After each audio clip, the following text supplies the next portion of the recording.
പത്തനംതിട്ട ഗവി പാതയിൽ ചോരക്കക്കിയിൽ KSRTC ബസിന് മുൻപിൽ പിടിയാനയും കുട്ടിയാനയും ബസിന് മുൻപേ പോയ ഇരുചക്ര വാഹന യാത്രക്കാരെ കാട്ടാന വിരട്ടിയോടിച്ചു. അതിന്റെ ദൃശ്യങ്ങൾ ആദ്യം.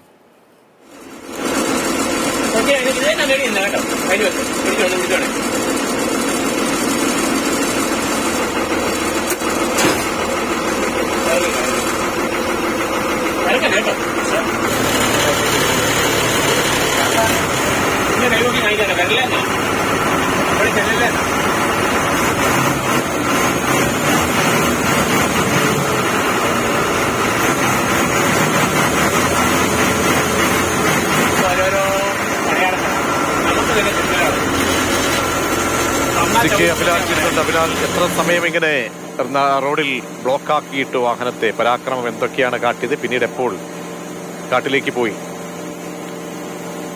പത്തനംതിട്ടയിൽ നിന്നും 100 കിലോമീറ്റർ അകലെയാണ് ഗവി മേഖല.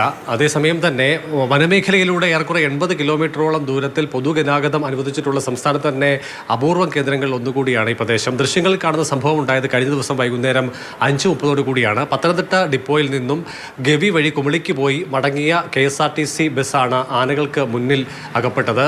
കക്കി വഴി പത്തനംതിട്ട മേഖലയിലേക്ക് വരുമ്പോൾ ആങ്ങമൂഴി എത്തുന്നതിന് ഏറെക്കുറെ 5 കിലോമീറ്റർ മുൻപ് ചോരകക്കി എന്ന സ്ഥലത്ത് എത്തുമ്പോഴാണ് KSRTC ബസ്സിന് മുൻപ് പോയ ഇരുചക്ര വാഹന യാത്രികർ പരിഭ്രാന്തരായി മടങ്ങി വരുന്നത് കണ്ടത്. അങ്ങനെ ഇരുചക്ര വാഹന യാത്രികർ എത്തിയ മേഖലയിൽ പൊടുന്നനെ ആനയുടെ മുന്നിൽ അവർ അകപ്പെടുകയായിരുന്നു. കുട്ടിക്ക് ഒപ്പമാണ് പിടിയാന നിന്നത് എന്നതിനാൽ തന്നെ കുട്ടിയുടെ സുരക്ഷിതം കൂടി കണക്കിലെടുത്തുകൊണ്ട് പ്രതിരോധത്തിനുള്ള ശ്രമം ആനയുടെ ഭാഗത്തുനിന്നുണ്ടായി. അങ്ങനെ ഇരുചക്ര വാഹന യാത്രികർ അവിടെ നിന്ന് മടങ്ങിയ വേളയിലാണ് KSRTC ബസ് അവിടേക്ക് കടന്നു ചെല്ലുന്നത്. അങ്ങനെ KSRTC ബസ്സും ഈ ആനകളുടെ മുന്നിൽ അകപ്പെടുകയാണ് ഉണ്ടായത്. 10 മിനിറ്റ് സമയത്തോളം KSRTC ബസ്സിന് അവിടെ തന്നെ കാത്തു കിടക്കേണ്ടി വന്നു, പരാക്രമം ഏതും കാണിക്കാതെ. അതേസമയം തന്നെ കുട്ടിക്ക് സുരക്ഷ ഒരുക്കിക്കൊണ്ട് ആന കുട്ടിയെ കാൽച്ചുവട്ടിൽ തന്നെ നിർത്തി അങ്ങനെ കടന്നു പോകുന്ന സ്ഥിതിയാണ് ഉണ്ടായത്. 10 മിനിറ്റുകൾക്ക് ശേഷം പിന്നീട് അത് ഈറ ഉള്ള മേഖലയിലേക്ക് കടന്നു പോവുകയും പിന്നീട് KSRTC ബസ് യാത്ര പുനരാരംഭിക്കുകയുമാണ് ചെയ്തത്.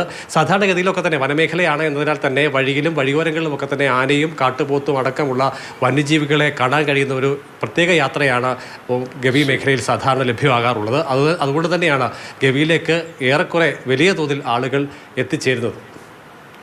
CK അഭിലാലാണ് വിവരങ്ങൾ നൽകിയത്.